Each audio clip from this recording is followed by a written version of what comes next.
नमस्कार दोस्तों, मैं हूं सुधांशु शेखर और आप देख रहे हैं युवा शक्ति न्यूज। हर खबर पैनी नजर। दोस्तों, एक से बढ़कर एक शख्सियतों से आपको रूबरू कराता रहा हूं। इसी कड़ी में आज हमारे साथ एक ऐसी शख्सियत जो किसी परिचय का मोहताज नहीं है। अभी वर्तमान में वो ईस्टर्न रेलवे में CTPM के पद पर विराजमान है और उनका नाम है अनूप कुमार सतपथी। सतपथी जी, सबसे पहले युवा शक्ति के इस खास कार्यक्रम में आपका बहुत बहुत स्वागत है। बहुत धन्यवाद। God bless you. ये युवा शक्ति के दर्शक और मैं भी जानना चाहता हूं कि सतपथी जी का ये जो सफ़र है रेलवे के साथ, वो कैसे शुरू हुआ और उससे पहले आपकी शिक्षा दीक्षा कहाँ से हुई और कैसे आपने सोचा कि रेलवे में नौकरी करनी है और देश को एक मुकाम पर ले जाना है? देखिए, मैं झारखंड स्टेट से आता हूँ। वहाँ जमशेदपुर इलाके में मेरा गांव है और ग्रेजुएशन के बाद मैं सिविल सर्विस का एग्ज़ाम देने की कोशिश कर रहा था। पैरेलली मेरा पोस्ट ग्रेजुएशन भी चल रहा था और उस समय सिविल सर्विस मुझे जब मिला, मुझे रेलवे अलॉट हुआ एंड मैं बहुत खुश हुआ जब मैं स्टडी किया और देखा कि रेलवे ट्रैफिक सर्विस उस समय एक प्रीमियर सर्विस हुआ करता था। तो मैं ज्वाइन किया और आज तक विगत 28 साल मेरा रेलवे के साथ जो सफ़र है बहुत ही अच्छा रहा। और जब मैं पीछे मुड़ के देखता हूँ, मुझे बहुत कुछ लगता है कि बहुत कुछ करने का मौका मिला, लोगों का सेवा करने का मौका मिला। जिस उद्देश्य से लोग सिविल सर्विस में आते हैं वो सारे उद्देश्य मोटा मोटी मेरे फुलफिल होते दिखाई दिए।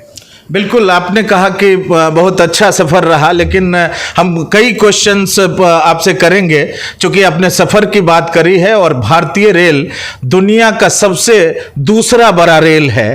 मान लीजिए इसका फैलाव और विस्तार है।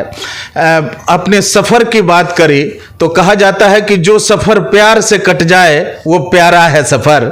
और लेकिन आपको क्या लगता है कि अभी जो सफ़र लोग कर रहे हैं रेल के माध्यम से, उनको आप किस रूप में लेते हैं और कितनी सुविधाएं मुहैया कराई जा सकती है, इस पर आप लोग क्या सोचते हैं? देखिए सुधांशु जी, विगत कुछ वर्षों में रेलवे में आमूलचूल परिवर्तन हुआ है। लोगों को जो सुविधाएं मिलती है और जो समय लगता है, जो कंफर्ट है रेलवे में जाने का, इसमें बहुत तब्दीलियां आई हैं, बहुत कुछ डेवलप हुआ है। और इसमें भारत सरकार और रेल विभाग सर्वदा सतत प्रयत्नशील है। आगे चलकर मुझे लगता है टेक्नोलॉजी की सहायता से रेलवे में और बहुत सारा इम्प्रूवमेंट होने वाला है और लोगों का जो सफ़र रेलवे में होगा ये और सुखदायी होगा और ज़्यादा सेफ़ होगा और ज़्यादा लोगों को जल्दी पहुंचाने में रेलवे कामयाब होगा। इसके बारे में हम आश्वस्त रह सकते हैं। तो अभी वर्तमान में जो आपका पद है CTPM का, इसमें आपने कब ज्वाइन किया है और क्या क्या महत्वपूर्ण बदलाव आप चाहते हैं कि उस बदलाव से रेलवे और मजबूती की तरफ बढ़े? देखिए, मैं करीब 4 महीना पहले DRM वॉल्टेयर का पद से यहाँ मेरा स्थानांतरण हुआ था। तो यहाँ ईस्टर्न रेलवे में चीफ ट्रांसपोर्ट प्लानिंग मैनेजर के हिसाब से ज्वाइन किया in the month of August beginning में। और CTPM का काम होता है भी कि किसी की जोनल रेलवे में जो प्लानिंग होता है, नए फैसिलिटीज़ का ज़्यादा दोहरीकरण हो या मल्टी ट्रैकिंग हो, नए लाइंस में विस्तार का, नए स्टेशंस का, वो काम CTPM के ऑफिस के थ्रू होता है। तो उसमें मैं अपना योगदान देने की कोशिश कर रहा हूँ। मेरे लिए बहुत लर्निंग एक्सपीरियंस है। I am trying to learn कि रेलवे विभाग में एक जोनल ऑफिस में प्लानिंग कैसे होता है और मैं बहुत विनम्रतापूर्वक हमारे जो कोलीग्स हैं उनसे सीखने की कोशिश कर रहा हूं और कैसे मैं ईस्टर्न रेलवे में बाकी नेबरिंग रेलवेज के साथ कोऑर्डिनेट करके रेलवे बोर्ड के आदेश के अनुसार हम इसका नेटवर्क को बड़ा कर सकते हैं, ज़्यादा से ज़्यादा लोगों के लिए सुविधा मुहैया कर सकते हैं, ज़्यादा ट्रेन्स चल पाएँ, ज़्यादा freight trains and coaching trains के लिए व्यवस्था हो, उसका प्लानिंग हम लोग कर रहे हैं। जब आप वॉल्टियर डिवीज़न के DRM ये रहे, उस समय रेलवे ने कितनी मान लीजिए प्रगति की वहाँ वॉल्टियर डिवीज़न? और दूसरी चीज़ कि आप पीपल्स DRM की उपाधि आपको दी गई, जो बड़ी बात है क्योंकि DRM रहते हुए आपने जो वहाँ एक से बढ़कर एक काम किए, खुद जाके इंस्पेक्शन करना और ख़ासकर जो यात्रियों की असुविधा का इतना आपने ध्यान रखा, इसीलिए लोगों ने आपको ये उपाधि दी, क्या कहेंगे और कितनी प्रगति करी उस समय आपके समय में रेलवे? देखिए, मोटा मोटी मैं वाल्टर में जब डीआरएम के पद में ज्वाइन किया था, कोविड का समय था, कोविड का समाप्त होने के कगार पे था, लेकिन कोविड था और डिफ़िकल्ट था बहुत सारा डिसीजन लेना और बहुत कुछ नया कर पाना। बहुत सारे पैसेंजर ट्रेन चलते नहीं थे, तो हम लोगों को तुरंत डिसीजन लेकर के बहुत सारे पैसेंजर ट्रेन का बहाली करना पड़ा। हम रेलवे बोर्ड को धन्यवाद देंगे कि रेलवे बोर्ड और ईस्ट कोस्ट रेलवे हेडक्वार्टर्स हमारा हर आवाज़ को सुनने की कोशिश किए और हमारे जो डिमांड्स थे, जो रिक्वेस्ट थे, उसको फुलफ़िल करने की कोशिश किए, जिससे कि पैसेंजर्स को सहूलियत मिली। फर्स्ट ईयर में इटसेल्फ फ्रेट ट्रैफिक में इस वाल्टर डिवीज़न में हम करीब 8% से थोड़ा ज़्यादा का प्रगति करा पाए और दूसरे साल में भी हम करीब 9% से ज़्यादा, करीब 10% का प्रगति कराने में सक्षम रहे। इसके लिए मैं वाल्टर के जो 18,000 एम्प्लॉयज़ हैं डिवीज़न के और मेरे बहुत काबिल ऑफिसर दोस्त थे, सबको मैं बहुत धन्यवाद देना चाहूँगा। रेलवे बोर्ड का आशीर्वाद मेरे सर पे रहा, माननीय मंत्री जी का आशीर्वाद रहा हर वक्त, और ईस्ट कोस्ट रेलवे का पूरा सहायता और कोऑपरेशन और हेल्प, हमारे जनरल मैनेजर जो रहे, एक के बाद 3-4 जनरल मैनेजर चेंज हुए, सबका आशीर्वाद रहा हमारे ऊपर। तो इसके कारण वाल्टर डिवीज़न ऐसे भी बहुत ही अच्छा डिवीज़न है, जहां काम करना किसी के लिए गर्व की बात होगी। It's a blue chip division of Indian Railways और मैं बहुत सौभाग्यशाली रहा हूं कि वहां के लोगों से मुझे बहुत प्यार मिला। जनरली आज के तारीख में सरकारी नौकरी में सफल रूप से बिना दाग धब्बा का काम करके निकलना माना जाता है कि बहुत सौभाग्य की बात है। तो मेरा ऐसा सौभाग्य रहा कि मुझे लोगों से भरपूर प्रेम मिला और लोगों के हित में जो भी किया जा सकता था, एक डीआरएम को जो भी चौमुखी विकास के लिए डिवीज़न का मेहनत करना चाहिए, वो सब मैं करने में कामयाब रहा। बिल्कुल, आप कामयाब रहे। ये बताएं कि इंडियन इकोनॉमी का जो अभी जो स्तर है उसको और डेवलप करने के लिए रेल की क्या भूमिका उसमें है, क्या कंट्रीब्यूशन है, ये ज़रा विस्तार पूर्वक बताएं। देखिए, भारत में रेलवे का पोजीशन बहुत अनपैरेलल्ड है। एक ट्रांसपोर्टर जो गवर्नमेंट सेक्टर को बिलोंग करता है और इतना बड़े पैमाने पे फैला हुआ है पूरा देश में, नूक एंड कॉर्नर में, और जिसका इतना विकास हो रहा है ऑलरेडी, जहां करीब 12 से 14 लाख लोग कभी भी एम्प्लॉयड रहते हैं, तो इसका जो इम्पोर्टेंस है देश की इकोनॉमी के लिए, इसको कभी भी ओवर एम्फसाइज नहीं किया जा सकता। वो बहुत इंपॉर्टेंट अपने आप में है। एंड देश का जीडीपी का ग्रोथ जो रेट हमारा चलता है, जनरली देखा गया कि अभी हाल के सालों में रेलवे का ग्रोथ उससे अच्छा रहता है। तो मेरा मानना है कि रेल के कंधों पे सवार होकर भारत की इकोनॉमी और आगे जा सकती है। लोगों का ट्रांसपोर्टेशन का जो रिक्वायरमेंट है, पैसेंजर ट्रांसपोर्टेशन हो या फ्रेट ट्रांसपोर्टेशन हो, ये रेलवे ही करा सकता है और रेलवे आज के तारीख में बहुत ट्रांसपेरेंट और एफिशिएंट तरीके से चल रहा है। तो मेरा पूरा विश्वास है कि देश को अगर प्रगति करना है जिस रेट से भारत की सरकार और भारत के लोग चाहते हैं, तो इसमें रेलवे का भूमिका बहुत ज़्यादा इम्पोर्टेंट हर वक्त रहेगा। और इसमें जो सरकार का भी प्रयत्न है, जो ध्यान है, जो नेटवर्क बढ़ाने के लिए, मॉडर्नाइजेशन लाने के लिए, नए स्टेशंस बनाने के लिए, ये सब बहुत इम्पोर्टेंट और बहुत कारगर साबित होंगे आगे। मोदी का जो ये सपना है और वो जो स्वच्छता के लिए हमेशा प्रयत्नशील रहते हैं, तो आपने भी स्वच्छता अभियान के लिए बहुत कुछ किया है। क्या कहेंगे अभी उसमें और क्या, क्योंकि खासकर रेलवेज वगैरह में स्वच्छता एक प्रतीक के रूप में होना चाहिए और स्वच्छता पहली प्राथमिकता होनी चाहिए, आप क्या सोचते हैं? देखिए, रेलवे ऐसे भी one of the best managed large organisations in this country and मेरा मानना है कि देश के बाकी डिपार्टमेंट से, बाकी एरिया से रेल के एरिया आपको ज़्यादा स्वच्छ और सुंदर आज के तारीख में मिलेंगे और उसमें भारत सरकार का बहुत ज़्यादा एम्फेसिस है। इसको रेल के अधिकारी और रेलवे बोर्ड हर वक्त आगे बढ़ाने की कोशिश भी किए हैं। विशाखापट्टनम में जहाँ मैं था, Visakhapatnam station itself was one of the cleanest stations of Indian railways and वहाँ हमारे सारे स्टेशन बहुत ही साफ सुथरे थे। यहाँ भी ईस्टर्न रेलवे में भी हमारा पूरा कोशिश है हर वक्त की साफ़ सफाई रहे।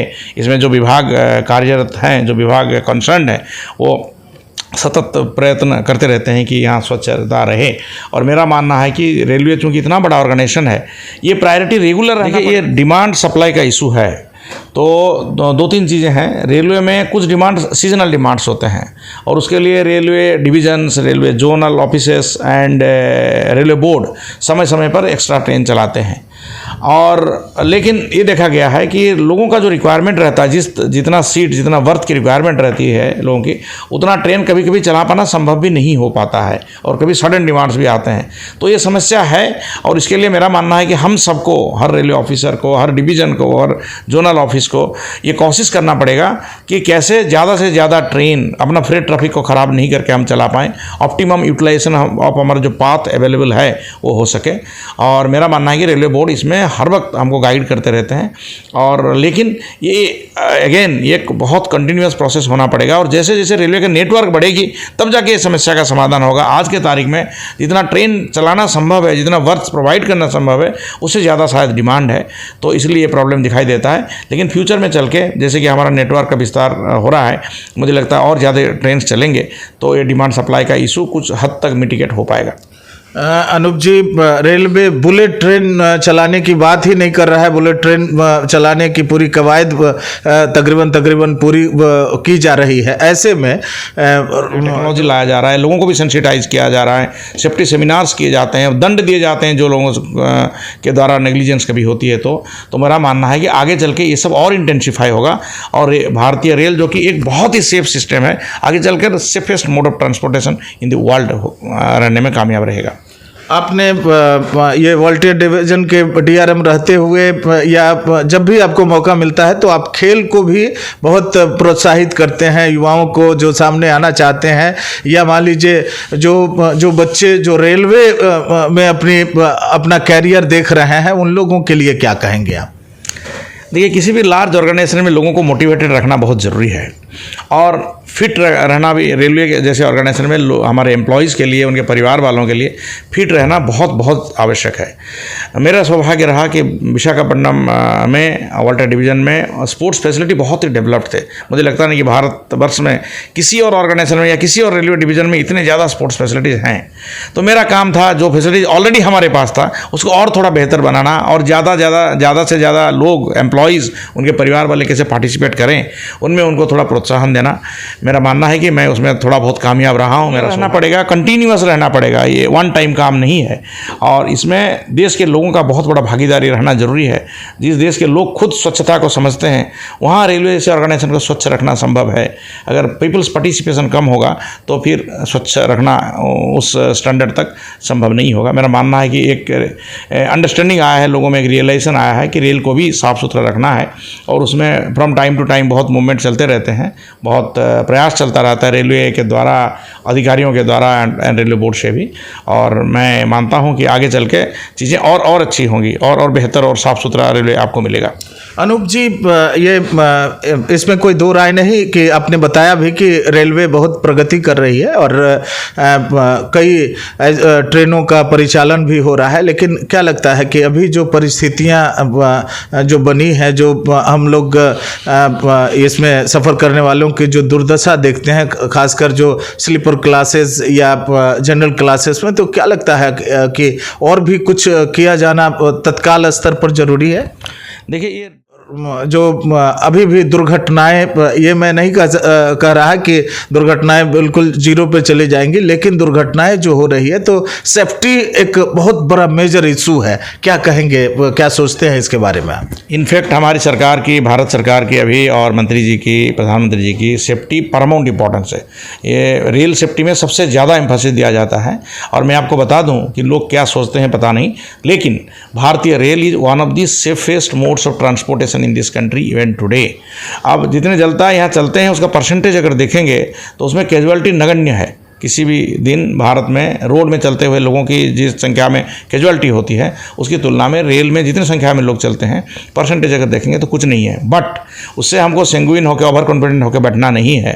हर रेलवे अधिकारी, हर एम्प्लॉई जो सेफ्टी से, ट्रेन ऑपरेशन से रिलेटेड हैं, इनका हर वक्त कोशिश रहता है और रहना चाहिए कि जीरो एक्सीडेंट हो। हमारा सरकार का लक्ष्य, भारत सरकार का लक्ष्य है, रेलवे बोर्ड का लक्ष्य है और हर जोन, हर डिवीज़न, हर डीआरएम, हर ऑपरेटिंग ऑफिसर का, हर ऑपरेशन से रिलेटेड ऑफिसर का ये टारगेट है, ये ध्येय है कि zero tolerance on unsafe practices.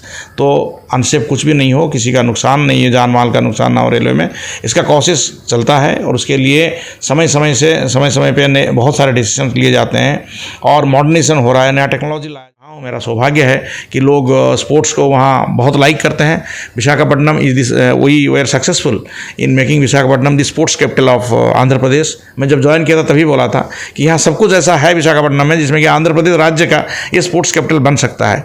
मुझे खुशी है और थोड़ा गर्व है आपको बताने में कि जब मैं छोड़ के आया हूँ विशाखापट्टनम तो मुझे लगा कि सही में हम लोग बैडमिंटन बोलिए, स्विमिंग बोलिए, क्रिकेट बोलिए, हर फैसिलिटी हमारा नंबर 1 था विशाखापट्टनम में।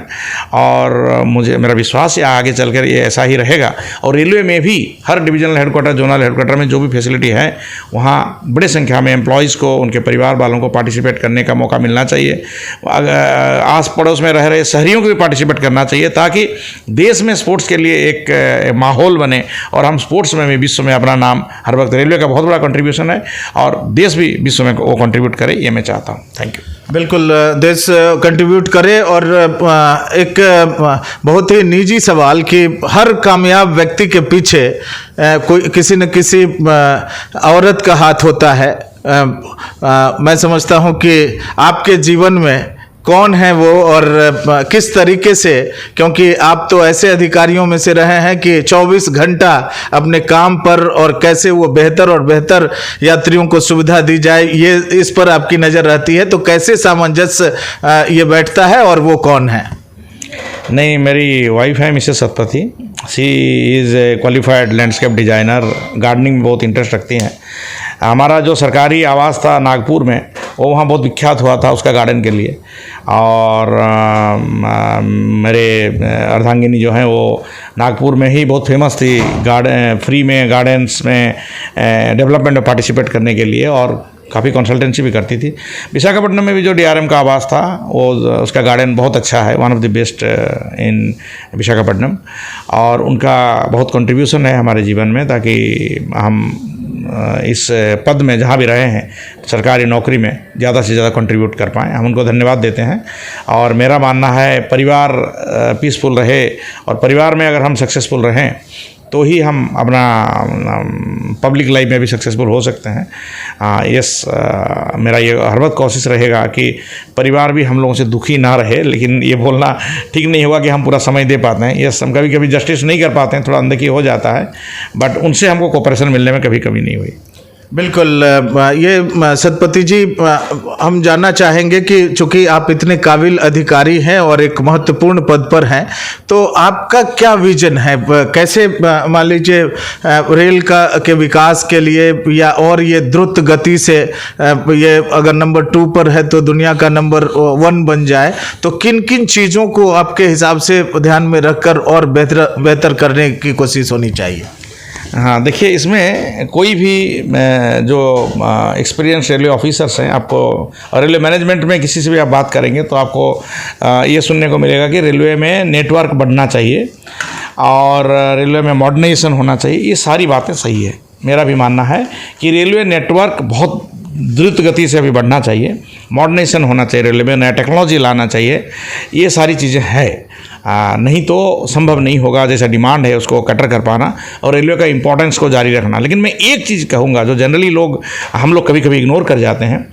मेरा मानना है इतना बड़ा ऑर्गेनाइजेशन रेलवे है जहाँ 12 लाख से ज़्यादा लोग काम करते हैं, इसमें सही में अगर कुछ तब्दीली लाना है बड़े पैमाने पे तो हर रेलवे एम्प्लॉई का जो मोटिवेशन है, जो मोराल है, उस पर भी ध्यान देना पड़ेगा। ये समय आया है कि हमको एक इतना अच्छा HR पॉलिसी रेलवे में लाना पड़ेगा जो कि शायद हम लोग ला रहे हैं ताकि रेलवे के एम्प्लॉय खुश होके, ऑफिसर्स एंड एम्प्लॉयज़ अपना सब कुछ दे पाएँ इस ऑर्गेनाइजेशन के प्रगति के लिए। दूसरी बात है कि देश के लोगों को भी रेलवे का इम्पोर्टेंस समझना पड़ेगा। अगर सेफ्टी या क्लीनलीनेस की हम बात करते हैं, पब्लिक पार्टिसिपेशन के बिना वो संभव नहीं है। आज हमारे जोन में एक मालदा के पास एक एक्सीडेंट हुआ, एक ट्रक ड्राइवर अपना ट्रक को रेलवे लाइन के ऊपर ले आए, फ्लाईओवर से स्लाइड करके आ गया। सो लापरवाही अगर पब्लिक करेगी तब तो भी कभी कभी रेलवे में एक्सीडेंट हो सकते हैं। और स्टेशन प्रीमाइसेस में, रेलवे प्रीमाइसेस में साफ़ सफाई रखने में पब्लिक का भी बहुत बड़ा कंट्रीब्यूशन है। इसलिए हमारे इतना खूबसूरत और इतना बड़ा ऑर्गेनाइजेशन रेलवे है, इसको आगे ले जाने के लिए बड़ा नेटवर्क, द्रुत गति में जैसे कि नेटवर्क बढ़ रहा है, उसके साथ टेक्नोलॉजी, जैसे कि नया टेक्नोलॉजी लाया जा रहा है, नए ट्रेन्स के technology, truck technology, signalling technology, ये। और तीसरा है एम्प्लॉयज़ का मोटिवेशन और अच्छा HR practices, last and not the least public का पार्टिसिपेशन इसमें ज़रूरी है, तभी जाके रेलवे हमारा नंबर 1 बन पाएगा वर्ल्ड में। बिल्कुल, रेलवे को नंबर 1 बनाने के लिए आप लोग कवायद कर रहे हैं। अब एक लास्ट सवाल ये कि युवा शक्ति के माध्यम से आप रेलवेज को या यात्री हैं उनको क्या संदेश देना चाहेंगे? देखिए, हार्ड वर्क, सिंसियरिटी एंड अपने को ईश्वर जो भी ताकत दिए हैं उसको पब्लिक के भलाई के लिए न्योछावर करना हम हर रेलवे एम्प्लॉय का ध्येय होना चाहिए। सेफ्टी सिक्योरिटी को ध्यान में रखते हुए, पैसेंजर कंफर्ट को ध्यान में रखते हुए, देश का और रेलवे का इज्जत को ध्यान में रखते हुए अपने आप को पूरा समर्पण करना रेलवे के काम के लिए, ये हम सब रेलवे एम्प्लॉयज़ का ध्येय होना चाहिए।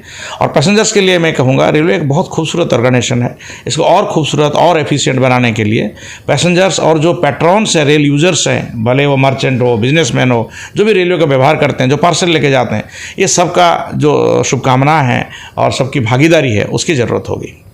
बिल्कुल, सबकी भागीदारी की जरूरत होगी। दोस्तों, ये है अनूप कुमार सतपथी, जिनका इंटरव्यू आपने देखा और ये चाहते हैं कि पूरे देश दुनिया में भारतीय रेल को कैसे नंबर 1 किया जाए। इन्होंने अपने विचार व्यक्त किए युवा शक्ति के माध्यम से।